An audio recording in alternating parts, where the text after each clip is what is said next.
We'll start with opening statements, then move into our witnesses. The chair now recognizes himself for an opening statement. Big government was colluding with big tech to censor Americans. That's the first thing we learned. But now it's big government colluding with big banks and big business to spy on everything Americans buy, every place they go, everything they do. Big government wants your financial data because it's full of sensitive information about you. Our investigation started when an FBI whistleblower, George Hill, came forward and talked to the committee. Mr. Hill was supervisory intelligence analyst at the FBI up in the Boston field office, told the committee that the FBI got information from Bank of America. Specifically, it received a list of any customer who made purchases in the Washington, D.C. area January 5th through 7th, 2021. The whistleblower's supervisor, special agent in charge of the Boston field office, Mr. Bonavolanta, corroborated Mr. Hill's testimony when he spoke to the committee. And so did Steve Jensen, the FBI's Domestic Terrorism Operations Section Chief. But it wasn't just purchase data around a specific date that the FBI got from Bank of America. That was actually also overlaid with any firearm purchase at any time.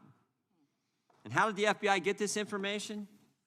They asked for it. In fact, you can see on the display on the screen here the email that was sent. The FBI told Bank of America, to recap our morning call, we are prepared to action immediately the following threshold: customers confirmed as transacting business in Washington, D.C. between these specific dates.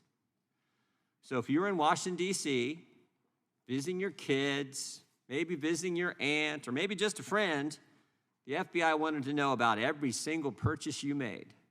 And if you're a gun owner, look out, you're going to the top of the list. For simply exercising your Second Amendment right, you're on the FBI's target list. And never forget, the federal government got this information without any process. No warrant, and frankly, no notification. The bank didn't tell the customer that we're handing this information over to the FBI, the most powerful law enforcement agency in the world.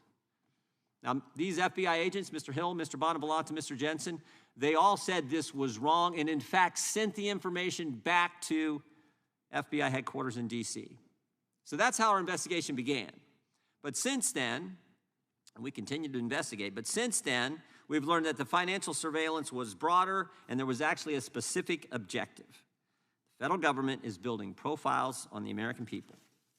And the profile isn't based on criminal conduct, it's based on political beliefs. And if you got the wrong political beliefs, well, you're potentially a domestic violent extremist. Now, how are they actually doing this? What are the mechanics of this? There's this entity we've discovered called the Domestic Security Alliance Council, kind of Orwellian in sound and title, the DSAC. And this is an entity where the FBI, the Department of Homeland Security, works with 650 of the largest companies in the world. These companies have to do over $1 billion in revenue a year. They represent 2/3 of the gross domestic product of the United States economy.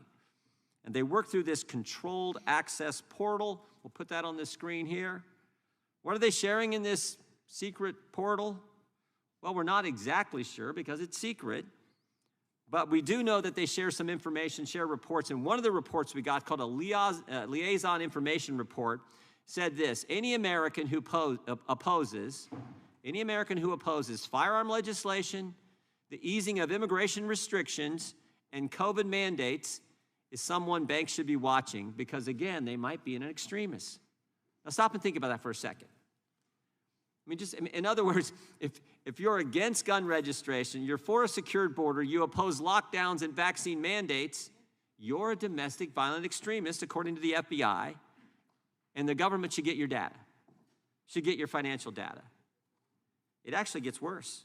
The federal government and banks also use what they call merchant category codes to flag Americans that shop at places like Bass Pro Shop and Cabela's. They flagged Americans who bought religious text. We can show you that one too. Because everybody knows if you want a secure border and you oppose COVID lockdowns, then you probably shop at Bass Pro Shops and you read your Bible, and of course all that makes you an extremist. Literally, that is the logic that you see displayed from the information we've been able to gather thus far in our investigation. Now remember, these are also the same folks who just a couple years ago told us if you're a parent showing up at a school board meeting, you're a terrorist.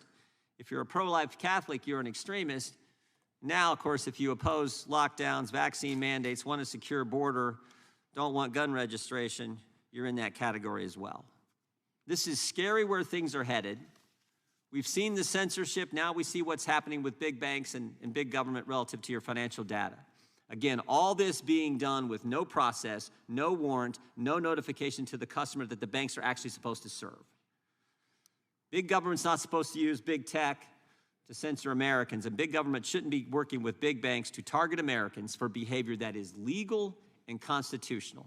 And that's the concern. That's why we're having this hearing. We'll get to our guest here in a second. But with that, I would yield to the ranking member for an opening statement before we get to our witnesses.